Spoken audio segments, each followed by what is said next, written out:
গ্রীষ্মকালের সবচেয়ে জনপ্রিয় ফল কাঁঠাল এবং আম অ্যালোভেরা প্রপাগেট প্রসেসে ১২ মাস আপনার ছাদে আপনি উৎপাদন করতে পারেন। এই প্রক্রিয়ায় কাঁঠালের ফলন হতে মাত্র ৩ মাস সময় লাগে এবং এত সহজ এই প্রক্রিয়াটি যে কেউ অনুসরণ করতে পারেন।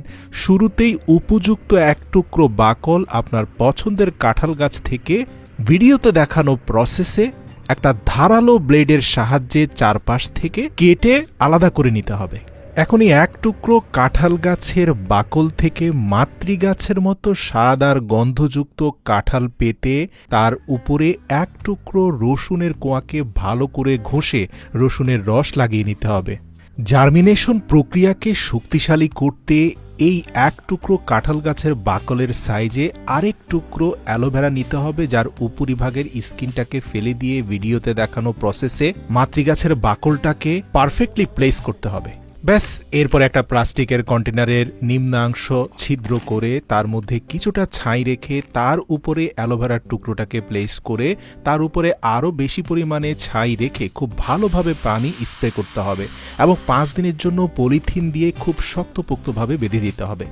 আপনার বেঁধে দেওয়া পলিথিনে কোনো ছিদ্র যদি না থাকে ৫ দিনের মধ্যে পারফেক্ট প্রপাগেশন হয়ে যাবে। মাথায় রাখতে হবে ৫ দিন পরে পলিথিন খুলে আর দ্বিতীয়বার পলিথিন বাঁধা যাবে না। এরপরে শুধু প্রতিদিন একবার করে আপনাকে পানি দিতে হবে টানা ১৪ দিন পর্যন্ত। ১৪ দিন পরে প্রপার প্রপাগেশনের মাধ্যমে আপনি দেখতে পারবেন সেই বাকল থেকে মাতৃগাছের মতো গুণাগুণ নিয়ে বেশ কিছু কাঁঠালের মুচি বের হয়ে গিয়েছে। এরপর নতুন করে আপনাকে আরেকটা পলিথিনে ছাইয়ের বদলে মাটি দিয়ে তার উপরে আবার অ্যালোভেরা জেল দিয়ে সেই গাছটাকে রোপণ করতে হবে টানা ১ মাসের জন্য।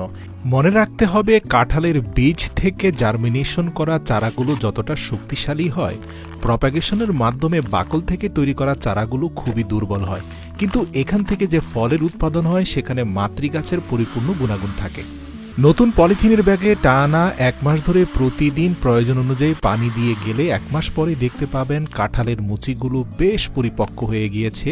কিন্তু এই মুচিগুলো থেকে পরিপক্ক কাঁঠালে রূপান্তরিত হওয়ার জন্য আরও বেশি পুষ্টিগুণের দরকার, যার কারণে বীজতলায় আরও বেশি মাটির প্রয়োজন। এখন আপনাকে পুনরায় একটা বড় বালতিতে বেশি পরিমাণে মাটি দিয়ে সেখানে পুনরায় পূর্বের মতো করে অ্যালোভেরা জেল দিয়ে নতুন করে চারাগাছটি সেখানে রোপণ করতে হবে। নিয়মিত একবার করে পানি দিয়ে গেলে ৬০ দিন পরেই দেখতে পাবেন আপনার মুচিগুলো পূর্ণাঙ্গ কাঁঠালে রূপান্তরিত হয়েছে। বলে রাখি, এই কাঁঠালের স্বাদ এবং গন্ধ হুবহু মাতৃগাছের মতোই হবে। খুবই সংক্ষেপে বলে দিতে চাই, আপনি চাইলে আপনার রসালো পেয়ারা গাছের যে কোনো একটি উপযুক্ত ডালের মধ্যাংশকে বাছাই করে একই প্রক্রিয়ায় সুস্বাদু রসালো পেয়ারা খেতে পারেন ১২ মাস আপনার বাড়ির ছাদে। মাথায় রাখতে হবে, এক্ষেত্রে পেয়ারা গাছের বাকল নয়, পূর্ণাঙ্গ ডালকে কেটে উপযুক্ত অংশের দুভাগকে ফেলে দিয়ে যেই অংশ থেকে প্রপাগেশন হবে তার অপোজিট জায়গাটাকে ভালো করে ধারালো ছুরি দিয়ে ছেঁচে নিতে হবে, যাতে খুব দ্রুত শিকড় গজাতে পারে।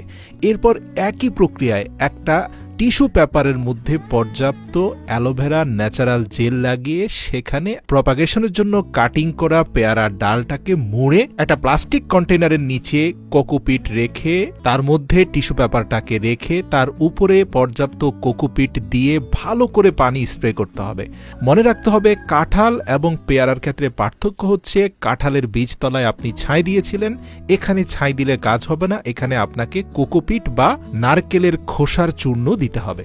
প্রিয় দর্শক, এর পরের ধাপগুলোতে তেমন কোনো পার্থক্য নেই। যে বিষয়টা আপনাকে জানিয়ে রাখা প্রয়োজন, ১২ দিন পরে প্রপার প্রপাগেশন হওয়ার পরে গাছটাকে উঠিয়ে ভালো করে ধুলে আপনি দেখতে পাবেন নিচের যে অংশটা আপনি ধারালো ছুরি দিয়ে ছেঁচে দিয়েছেন সেই অংশে খুব ভালো করে শিকড় বেরিয়েছে।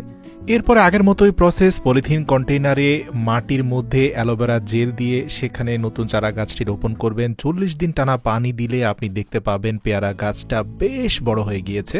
তৃতীয় ধাপে কিছুটা পরিবর্তন আছে। বড় প্লাস্টিক কন্টেইনারে পেয়ারার চারা গাছটি রোপণ করার পূর্বে বীজতলায় পর্যাপ্ত মাটির সাথে কোকোপিট এবং চালের তুষ মিশিয়ে নিতে হবে।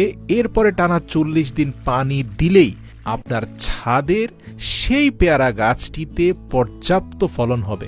আর হ্যাঁ, বরাবরের মতোই প্রপাগেশন প্রসেসে উৎপাদন হওয়া এই রসালো জুসি পেয়ারা প্রতিটা কামড়ে আপনার মনে হবে মাতৃগাছের স্বাদ এবং গন্ধ অটুট রয়েছে।